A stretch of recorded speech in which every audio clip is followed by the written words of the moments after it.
set. Ih, hari kamu kenapa begitu? Udah mirip belum, Tas? Sama siapa? Sama tadi tuh, Marcelino Ferdinand. Jauh pisan atuh, jauh banget ini. Mirip tahu. Masa? Kan gini tuh.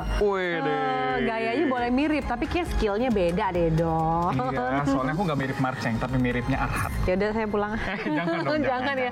Aduh jauh juga dari situ atuh. Daripada kamu menghayal ya. Ini kan udah malam nih, daripada kita makin halu, mendingan ngomongin yang enak aja nih buat begadang kayak kita gini nih.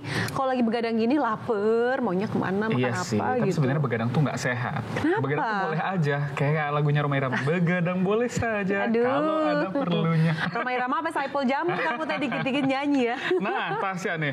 Tadi Tasya kan lapar nih malam-malam. Aku punya referensi makanan yang bisa dinikmati buat kita nih yang masih kerja supaya kita ada energi sampai pagi. Apa? Dia buka sampai subuh ya? Tapi pengennya nggak mau terlalu berat, tapi enak, tapi kenyangin. Gimana tuh? Cocok. Ada Cocok nih. ya? Ada di Blok M ada makanan yang nggak berat-berat banget, tapi bisa ngasih kita energi lah sampai pagi ya. Boleh ya, langsung aja kalau gitu Yuk, kita lihat. liputan Arista berikut ini.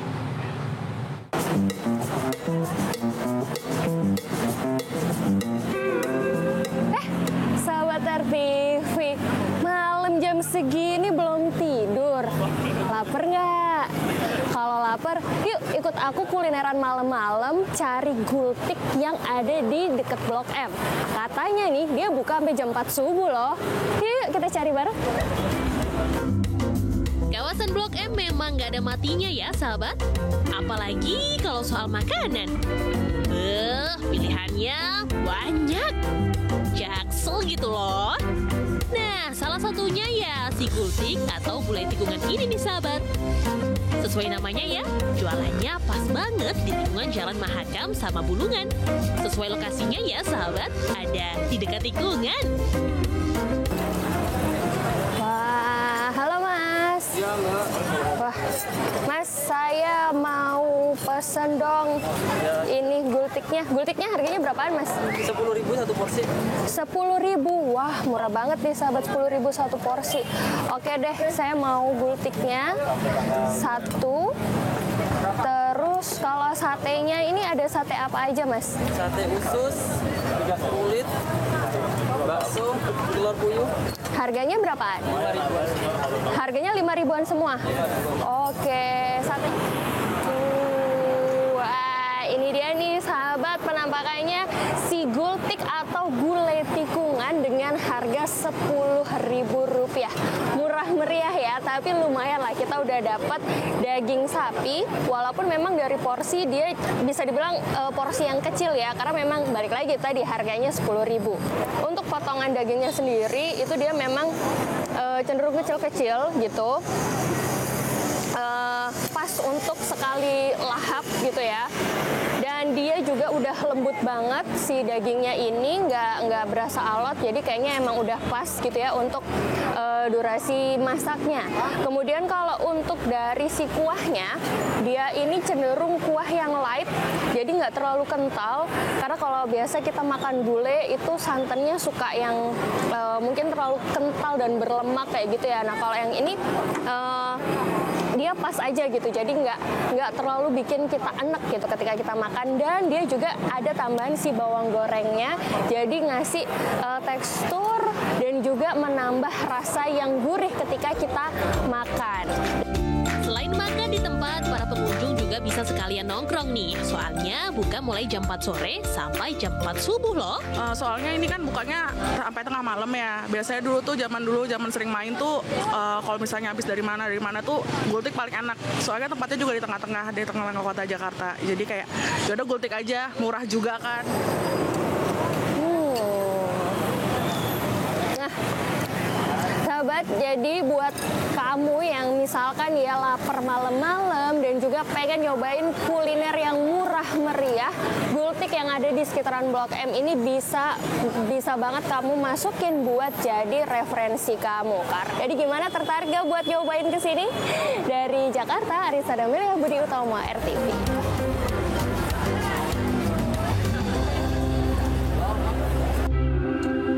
Waduh, gimana gimana Tas? Enak kan kelihatannya? Arista ya, bikin ngiler aja gitu. Parah ya nggak ngajak-ngajakin kita nih malam ini. Tapi Blok M kayaknya deket di Don dari sini ya. Langsung Terus aja kita ke sana ya. Tapi ngomongin soal makanan ya Don ya, kita benar-benar harus hati-hati. Jangan sampai kita nemuin makanan yang kadaluarsanya itu ternyata dipalsuin. Karena ada ternyata modus kayak gitu sekarang tuh. Waduh, bahaya banget tuh. Padahal kan tanggal kadaluarsa ini jadi patokan ya. Si makanan ini masih layak apa enggak sih buat dikonsumsi, itu masih. Bener, itu kan jadi kayak istilahnya bahaya banget ya. Tapi ternyata nih si pelakunya juga udah ditangkep nih. Ada yang melakukan ini dan ternyata ibu-ibu yang usianya udah 52 tahun. Ya ampun, ini langsung aja yuk kita lihat ini dia informasinya. Sahabat, pasti udah biasa dong kalau beli makanan dicek dulu tanggal kadaluarsanya. Tapi kebayang nggak kalau ternyata tanggal kadaluarsa itu bisa dipalsuin? Ini terungkap di Kabupaten Bandung, Jawa Barat. Pelakunya seorang ibu berusia 52 tahun. Ada-ada aja ibu ini. Ngapain sih malsuin tanggal kadaluarsa? Kan bisa bikin bahaya banyak orang.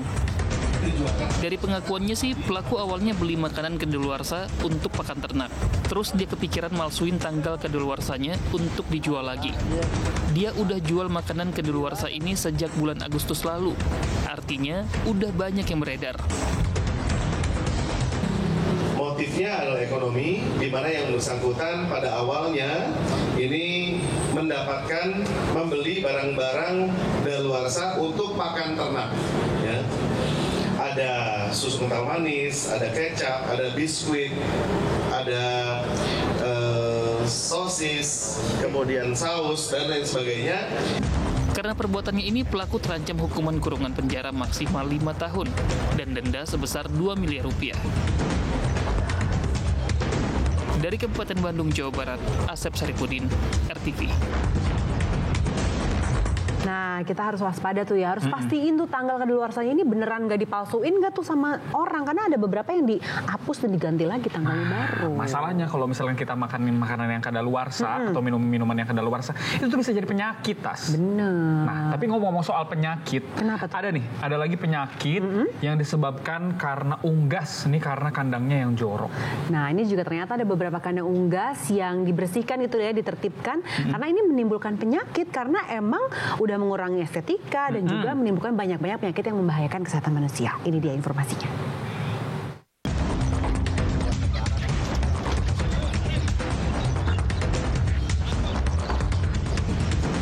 Loh. Kenapa kandang-kandang burung dan ayam ini dibongkar, Pak? Sejumlah warga yang mengetahui kandang burung dan ayamnya dibongkar paksa pun cuma bisa pasrah. Mereka lebih milih mindahi burung dan ayamnya. Jadi, deretan kandang burung dan ayam di kawasan Kuitang, Senen, Jakarta Pusat ini ditertibkan karena menyalahi aturan. Gak cuma itu, keberadaan kandang di pemukiman warga sepanjang aliran kali inspeksi dikhawatirkan bisa jadi sarang penyakit. Di tengah padatnya penduduk kawasan Kuitang ini, unggas ini juga bukan menjadi tempat yang ideal untuk berkembang biaknya unggas-unggas yang ada di pemukiman. Dampaknya tentu sangat tidak baik dari sisi dampak negatif kotorannya itu sendiri, penyakitnya, dan juga dari sirkulasi udara sehat yang ada di wilayah lingkungan kita. Para pemilik burung dan ayam pun kena tegur petugas supaya mereka nggak manfaatin lagi lahan inspeksi untuk dijadikan kandang unggas.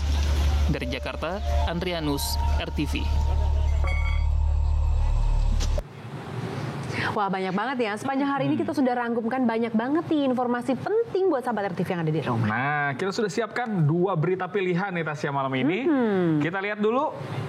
Yang pertama, berita pilihan dari Jakarta nih, tentang pantauan uji coba pelaksanaan makanan bergizi gratis yang ternyata di Selipi Jakarta Barat nih, yang ternyata dipantau langsung oleh Wakil Presiden Gibran Rakabuming Raka. Nah, ini yang kedua juga ada dari DKI Jakarta juga, yaitu dari Pilkada Jakarta. Kita punya kesempatan nih Don untuk ngobrol sama salah satu calon pemimpin Jakarta, Kun Wardana. Wah, kita lihat dulu yuk berita pilihan yang pertama, Tasya.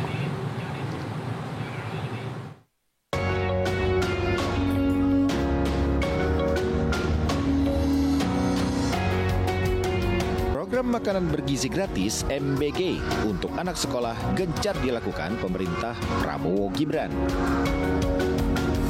Kali Kali ini Wakil Presiden Mas Gibran bersama pemerintah Provinsi Jakarta dan Badan Gizi Nasional mantau program MBG ini di SDN 15 dan Sekolah Luar Biasa atau SLB 5 di wilayah Palmerah Slipi, Jakarta Barat. Dan uji coba program MBG kali ini memakai anggaran yang disiapkan negara melalui Badan Gizi Nasional. Ada 565 paket loh yang dibagikan di sini. Harga satu paket makanan bergizi yang sedang dinikmati anak-anak sekolah ini adalah Rp15.000 dengan gizi yang sudah sesuai dengan rekomendasi Badan Gizi Nasional. Di mana untuk tiap porsinya itu dengan nominal harga Rp15.000. Dan komposisi gizi dalam setiap paket juga telah disesuaikan dengan kebutuhan masing-masing peserta didik di berbagai tingkatan pendidikan, yaitu kisaran antara 450 sampai dengan 600 kilokalori. Oke Pak, tapi sampai sekarang Mas Wakil Presiden belum ngomong nih soal kesiapan program MBG ini nanti saat sudah pakai APBN. Evaluasi sejauh uji coba ini seperti apa ya? Dan ada kendala kah? Sudah siap nggak nih APBN untuk membiayai program ini?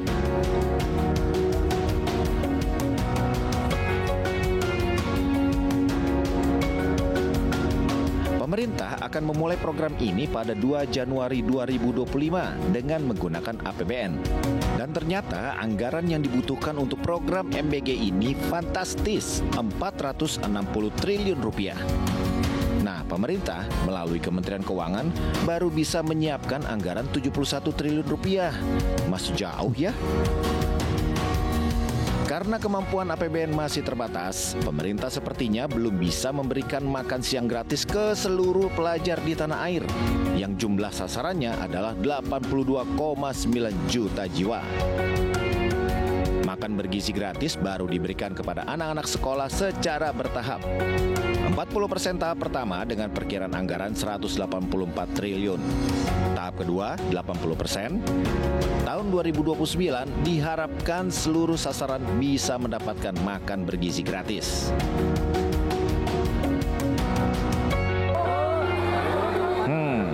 Jadi sudah siapkah program makanan bergizi gratis ini nantinya Mas Gibran? Dari Jakarta, Tim Liputan RTV. Nah, sekarang kita ke berita pilihan yang kedua nih Tasya. Soal Pilkada Jakarta. Kalau kemarin kan kita udah wawancara sama Ridwan Kamil. Betul. Nah, sekarang saatnya kandidat nomor urut 2.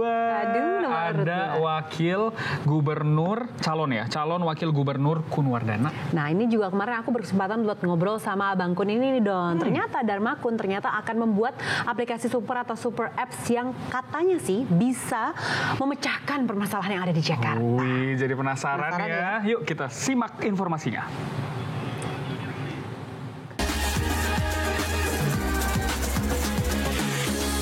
Nah, ini kan Jakarta juga sudah berusia hampir 80 tahun. Sebenarnya apa sih masalah utama yang menurut Bang Kun ini selalu menjadi momok untuk Jakarta?